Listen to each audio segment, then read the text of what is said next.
Mercedes has stumbled upon a compelling revelation ahead of the Suzuka GP, which could potentially provide them with a significant advantage if leveraged to its fullest extent. Despite the considerable advancements embodied in the W15, navigating its capabilities has proven to be quite the challenge. However, in comparison to their competitors, there remains ample ground to cover. The opportunity to capitalize on this discovery may arise as soon as the Suzuka race. The question now lingers: how can Mercedes harness the intriguing heat pattern uncovered in Melbourne to their advantage? More crucially, could this be the missing element for both Russell and Hamilton? The struggles faced by Mercedes in the Melbourne GP are evident, with Hamilton's premature retirement and Russell's inability to overtake Alonso. In a perplexing turn of events, Russell found himself flipping his car upside down, seemingly a consequence of a brake check maneuver initiated by the two-time world champion. Despite leaving Melbourne with both drivers outside of the points, Mercedes' morale remained intact, if not bolstered. They have already initiated efforts to delve into the intriguing pattern discerned from Melbourne, particularly concerning the car's heat dynamics. James Allison shed light on the insights gleaned from the Australian GP, highlighting a significant revelation regarding tire heat dynamics and its correlation with evolving track conditions.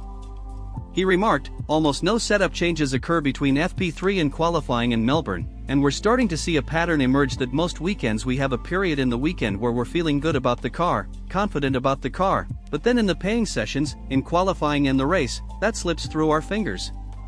Attempting to decipher this pattern, the strongest correlation identified thus far points to a decline in competitiveness when track temperatures soar, causing a corresponding rise in tire temperatures.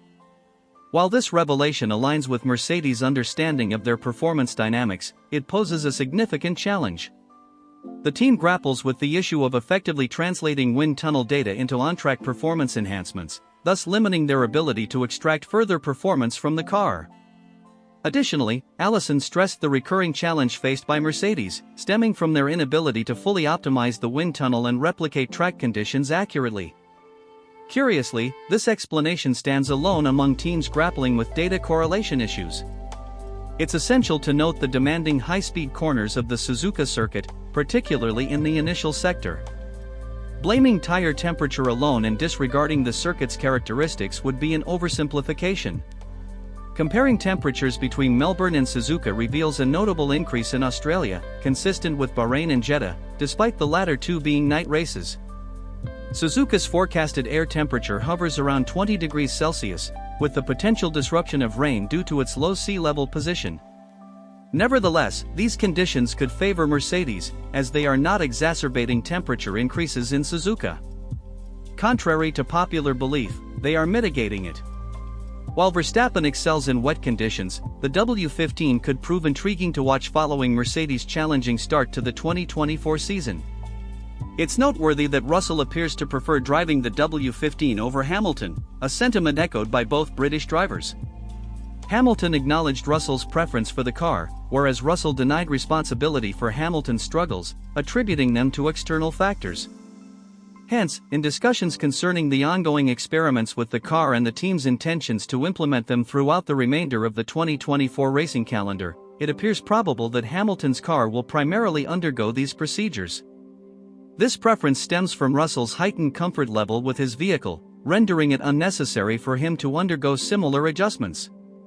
Despite this, the scenario of contending with Alonso for P6 in Melbourne does not align with Mercedes' aspirations for their new 2024 design. Wolff has also addressed the recent challenges faced by the W15, marking it as the team's poorest start since 2012. However, he remains optimistic about the team's ability to reverse this trend, attributing the issue not to inherent flaws within the team but to structural deficiencies within the car itself. He further expounds upon this, noting cultural differences in communication styles. As an Austrian, he acknowledges the tendency to express dissatisfaction more directly, contrasting it with the more reserved British approach. To maintain team morale and cohesion, he has adapted his communication style to provide constructive feedback rather than merely expressing concerns. Recognizing the need for continuous experimentation, Wolff emphasizes the importance of refining the car's performance throughout each race weekend. This entails not only conducting trials on Fridays but also exploring adjustments to optimize performance as the weekend progresses. The team's data indicates that there is still untapped potential within the car, necessitating ongoing refinement efforts. Ultimately, Wolff underscores the criticality of achieving a strong correlation between data simulations and on-track performance. Without this alignment, the team risks investing in upgrades that may not translate effectively to improved performance during races. This underscores the meticulous approach required to ensure that every adjustment contributes meaningfully to the car's competitiveness on the track. James Allison firmly believes that a solution lies within reach, although it appears elusive due to a lack of understanding regarding the core issues. These issues may stem from a need for a new design, alongside the array of innovations introduced by Mercedes-Benz in 2024. Expanding on this, particularly concerning rectifying issues for upcoming races such as Suzuka, Allison emphasized the importance of identifying the root cause of their competitiveness fluctuations.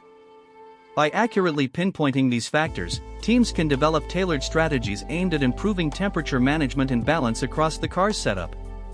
However, if traditional setup adjustments prove insufficient, the challenge becomes more daunting as underlying aerodynamic or suspension characteristics may exacerbate existing issues. Addressing these underlying features may require significant modifications to the car's design, presenting further hurdles for Mercedes. The prospect of grappling with design experimentation exacerbates concerns, particularly for Lewis Hamilton, who has amassed a mere 8 points in the first 3 races. Speculation regarding Hamilton's potential interest in a Ferrari seat adds another layer of uncertainty. Nonetheless, with 21 races remaining, Mercedes' current setbacks don't necessarily signal a sudden downfall, especially given Hamilton's track record as a champion.